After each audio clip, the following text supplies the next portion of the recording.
Welcome to NTD China News. I'm Karen Chang. Making headlines this Thursday, March 28th. The US takes its first stand against Chinese cyber-espionage. Free trade talks between China, Japan and South Korea end in Seoul.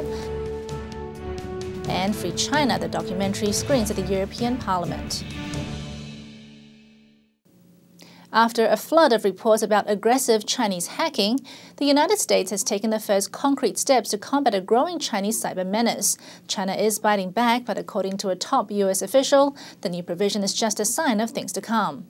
The Chinese regime is criticizing the first real step the United States has taken in response to Chinese cyber-espionage. The Chinese military has been accused of hacking critical U.S. networks. On Tuesday, President Barack Obama signed new laws to ban most sectors of the U.S. government from buying information technology made by companies linked to the Chinese government. China's foreign ministry says the U.S. should abandon the law.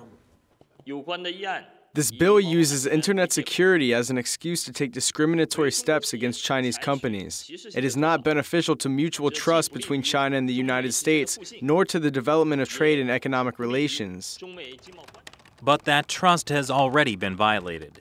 Years of research by the security firm Mandiant led to revelations that the Chinese regime has waged an aggressive campaign of cyber-espionage against the United States and other countries around the world.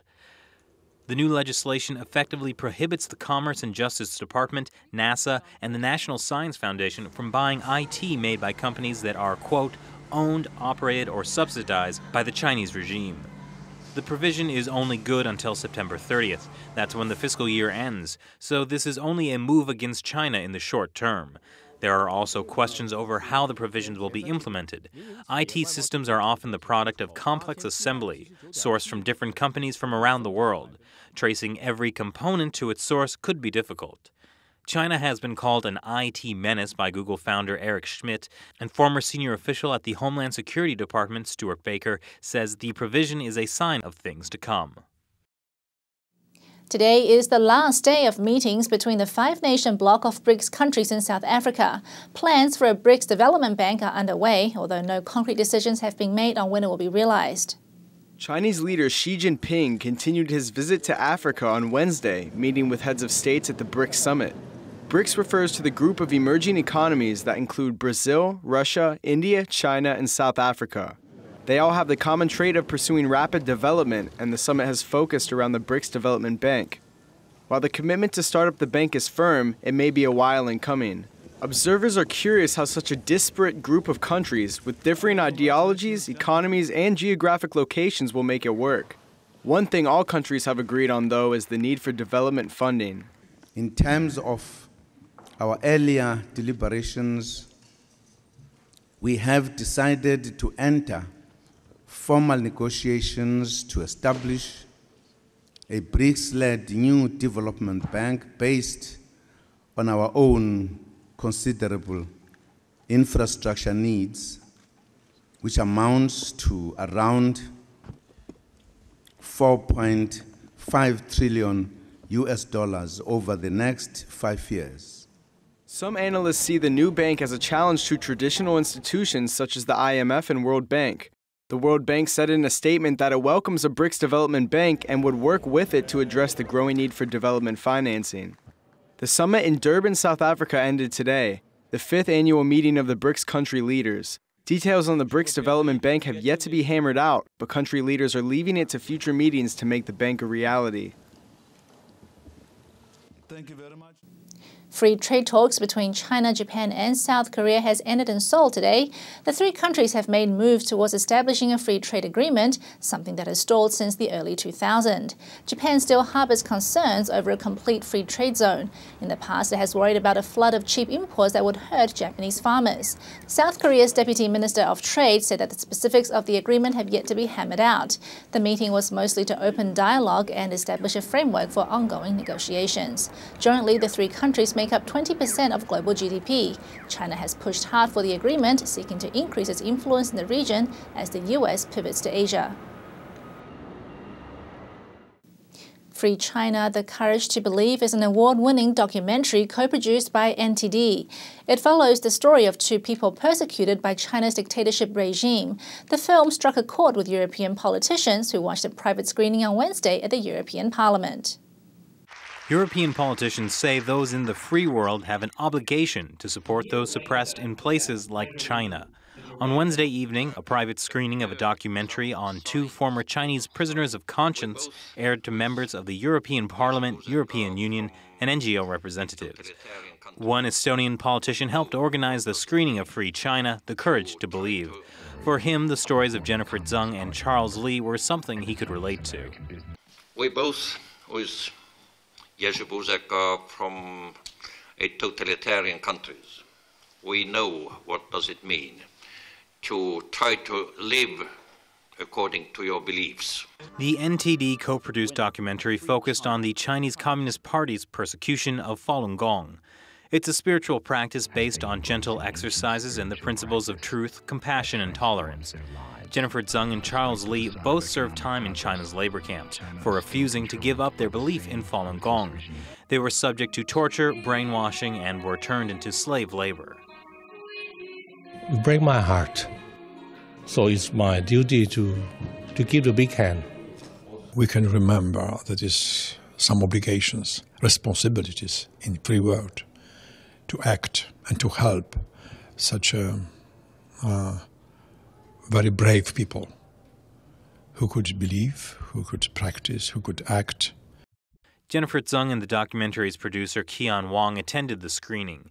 She says it's still difficult to watch her own journey, but says she will continue to speak out until the Chinese regime frees all those illegally detained. I think Jennifer especially has been so convincing, so deep emotion, contained and disciplined. You can feel through her how tragical, how serious the situation really is. Free China was co-produced with acclaimed director Michael Perlman.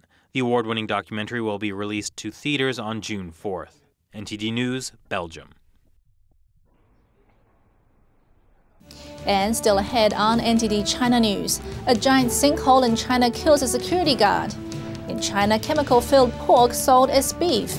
And what happens next when this bus on a Chinese highway is smashed by a falling lamppost?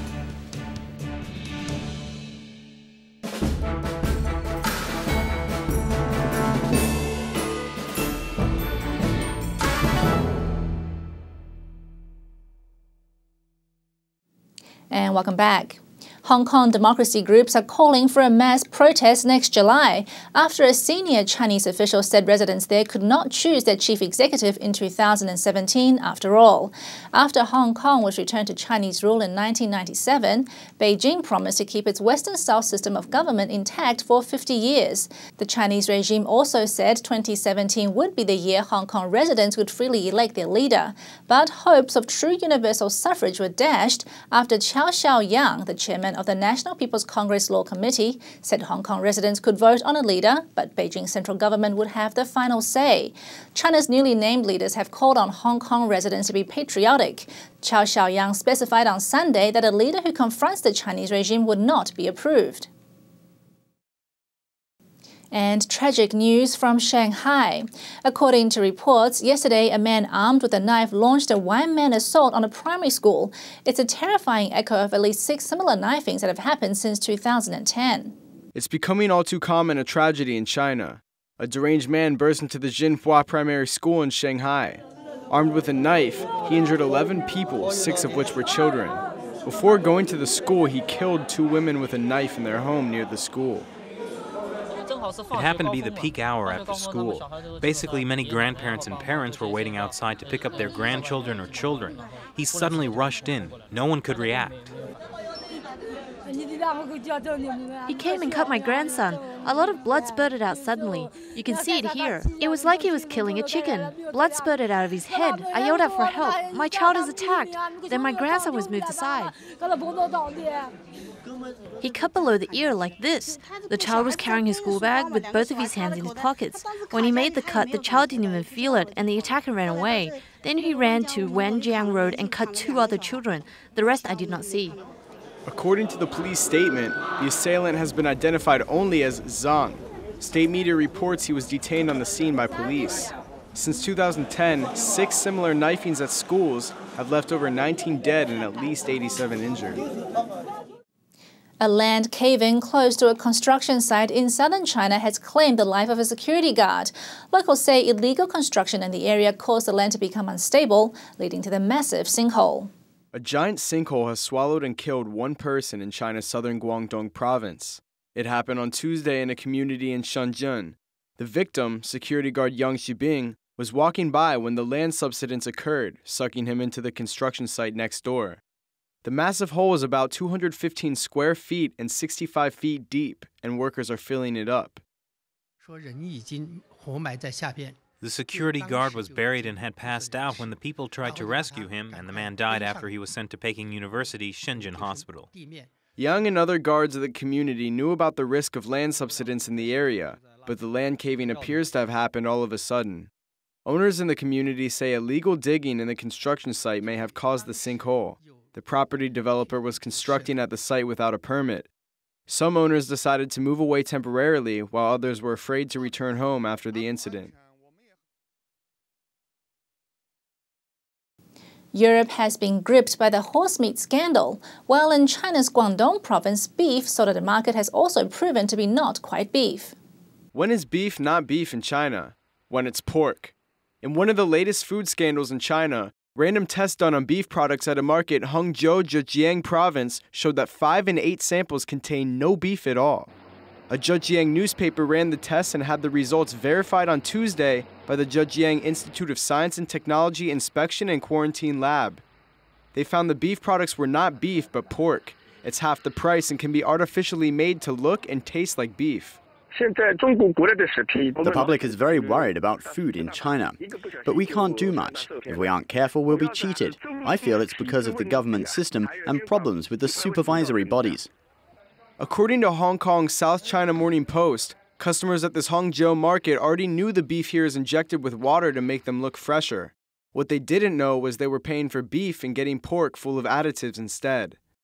Plagued by persistent reports of fake and toxic foods, Chinese leaders last week set up a new agency to monitor food safety. But the damage to consumer confidence in China may be hard to repair.